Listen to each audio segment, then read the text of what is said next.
Now the Talk of the Nation opinion page. Here's the general mood in the U.S. right now. Doom and gloom. Just look at the headlines. A lousy economy, foreclosures, high gas prices. Almost 80% of Americans in one poll recently said we're worse off today than we were 5 years ago, which is simply not true in most cases, or so says Gregg Easterbrook. In an op-ed on Friday's Wall Street Journal, he argued that life is actually pretty good. There are two realities in the U.S., he says. When you ask people about their own experiences, their jobs or schools, they say things are good. Asked about the state of the national economy or schools or health care, most Americans say the country is on the wrong track.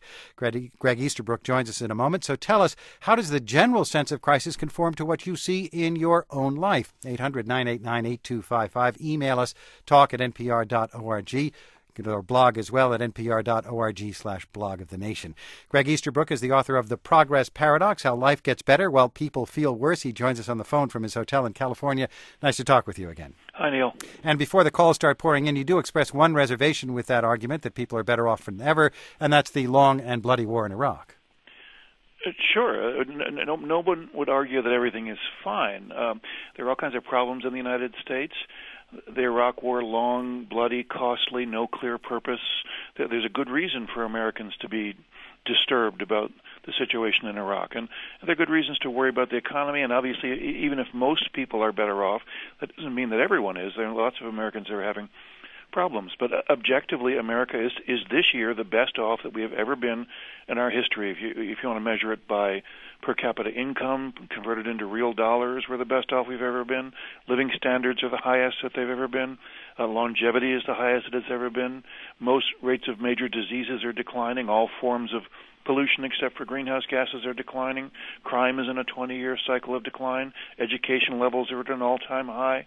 I don't think there's any year in America's history that you would exchange for the year 2008, because we're living the best that we've ever lived right now. But, of course, that doesn't mean that we don't have problems. You cite an instance during the recent campaign, and I think it was in Pennsylvania, where Senator Clinton said we have to return to the prosperity of the 1990s, and got a huge round of applause. Nevertheless, you say in Pennsylvania in the 1990s, things were not as good then as they are now.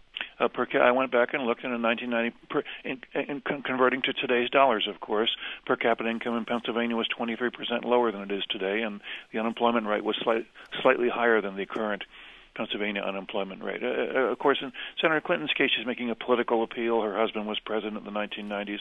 But this points to the romanticization of the past that we're all guilty of thinking that our parents had it better than we did, or that there was some good old days in the past. When were the good old days exactly?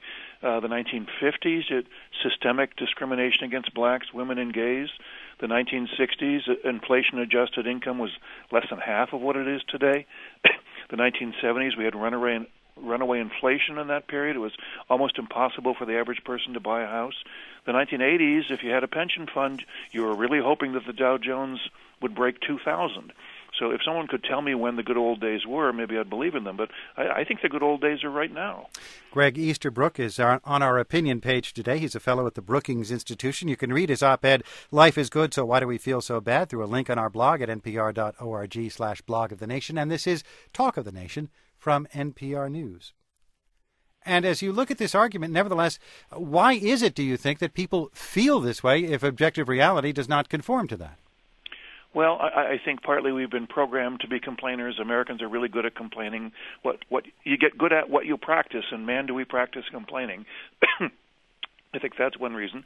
I partly, Neal, blame the media. The media are ever better at projecting negative images. The technical proficiency, especially of the television media, projecting negative images, continues to impress me. Anything that goes wrong anywhere in the world 24/7, we immediately see images of it. There's no reason why we shouldn't. We need to know what's going wrong in the world, but because we're surrounded by images of what's going wrong, this gives us the impression that everything is going wrong, when in fact most things are getting better for most people, even in most developing nations. Yet, well, anyway, let's see if we can get a caller on the line, and this is Cynthia. Cynthia's with us from Vernon in New York.